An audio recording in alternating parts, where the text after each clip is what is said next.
Buenas noches, somos del grupo 3.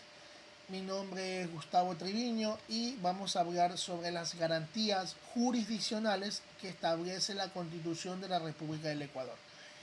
De acuerdo con la Constitución de la República del Ecuador del año 2008, en sus artículos 86 a 94 se reconocen diversas garantías jurisdiccionales que permiten la protección directa y efectiva de los derechos fundamentales. Las garantías jurisdiccionales, vamos a hablar sobre las garantías jurisdiccionales a partir del artículo 86 al artículo 94. La acción de protección, artículo 88 de la Constitución de la República del Ecuador, protege derecho ante actos u omisiones de autoridades o particulares. Habeas corpus, artículo 89 de la Constitución de la República del Ecuador, protege la libertad e integridad física ante detención arbitraria. Acción de acceso a la información pública. Esto está en el artículo 91 de la Constitución. Nos garantiza conocer la información estatal salvo la reserva legal. Habeas data, artículo 92 de la Constitución. Permite acceder, rectificar o eliminar datos personales en registro. Acción de incumplimiento, artículo 93 de la Constitución. Procede ante incumplimiento de normas o sentencias constitucionales. Acción extraordinaria de protección, artículo 94 de la Constitución. Ante sentencias judiciales que vulneran los derechos constitucionales. Muchas gracias. Buenas noches. En cuanto a los antecedentes de hecho de la sentencia 00214 sin CC, se acumuló el caso número 05612IN, que cuestionaban normas relacionadas con el derecho al refugio en Ecuador. En concreto, se examinó el decreto ejecutivo 1182, que reglamentaba la definición y el procedimiento para reconocer la condición de refugiado, temática que conecta con la Declaración de Cartagena. La Corte Constitucional evaluó este decreto en función de la Constitución y estándares internacionales. En cuanto al derecho constitucional vulnerado, la Corte determinó que ciertas disposiciones del decreto vulneraban el principio de reserva de ley, es decir, que la regulación de derechos fundamentales como el refugio requiere una ley y no un decreto, así como restricciones arbitrarias al acceso al procedimiento de elegibilidad y plazos excesivamente rígidos.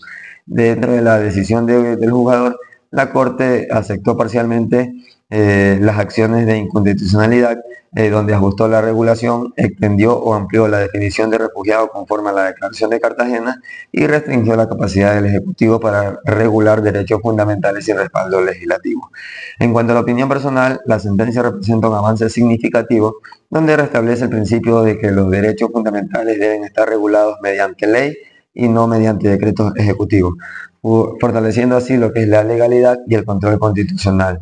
Desde un punto de vista jurídico, las garantías jurisdiccionales como la acción de protección o de inconstitucionalidad siguen siendo mecanismos esenciales para tutelar derechos en línea con el artículo 66 de la Ley Orgánica de Garantías Jurisdiccionales y Control Constitucional.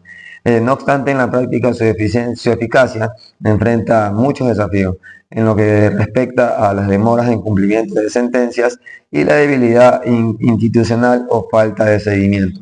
En mi criterio, hoy las garantías jurisdiccionales cumplen parcialmente su finalidad, donde son fundamentales y ofrecen canales de defensa constitucional, pero carecen de plena efectividad debido a la lentitud en ejecución y la resistencia institucional. Para que realmente cumplan su propósito, creo que requiere mayor capacidad institucional para implementar sentencias con prontitud, mecanismos de seguimiento y sanción en casos de que incumplimiento y lo que es la cultura judicial y social para que valore y exija el respeto pleno a los derechos constitucionales. Muchas gracias. Saludos cordiales, estimados compañeros. Voy a explicar sobre un breve análisis sobre la sentencia 00214 de la Corte Constitucional. Un ciudadano de la República del Ecuador fue despedido de una entidad pública y bueno, entonces en este asunto, sin respetar el debido proceso, se presentó una acción de protección la cual fue negada al instante. Posteriormente interpuso una acción extraordinaria de protección, lo cual esto fue sustentado con el derecho del trabajo en el artículo 33, el derecho del debido proceso del artículo 76 y el derecho a la defensa del artículo 26, del 66 al numeral 26. Las decisiones del juzgador fue que la Corte Constitucional declaró la vulnerabilidad de los derechos y ordenó la restitución laboral inmediatamente del ciudadano, además de que una reparación integral que incluía el pago de los salarios que fueron dejados de percibir.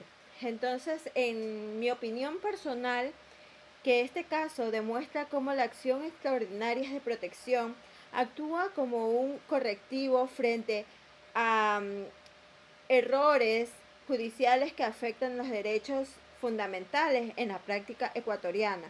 Existen muchos ejemplos similares, por ejemplo, cuando a veces por salir embarazadas las mujeres han sido despedidas, entonces puede haber una vulneración a sus derechos, lo cual hay que buscar la manera de restituirlo y asimismo que haya una reparación integral. Eso fue con toda mi explicación y muchas gracias. Buenas noches. Soy el estudiante Rolando Silva. Voy a dar una opinión personal sobre la sentencia número 00214 de la Corte Constitucional 2014. En mi opinión, la acción extraordinaria de protección es una herramienta fundamental para garantizar los derechos constitucionales cuando han sido vulnerados por decisiones judiciales. Aunque su aplicación no siempre es rápida, su existencia fortalece el Estado de Derecho y la confianza ciudadana. En la justicia, casos como la restitución de maestros y servidores públicos evidencian la utilidad real. Considero que estas garantías deben ser difundidas y fortalecidas para que más personas accedan a ellas. La justicia no solo debe ser formal, sino también efectiva. En ese sentido, esta acción cumple un rol reparador y democratizador. Gracias.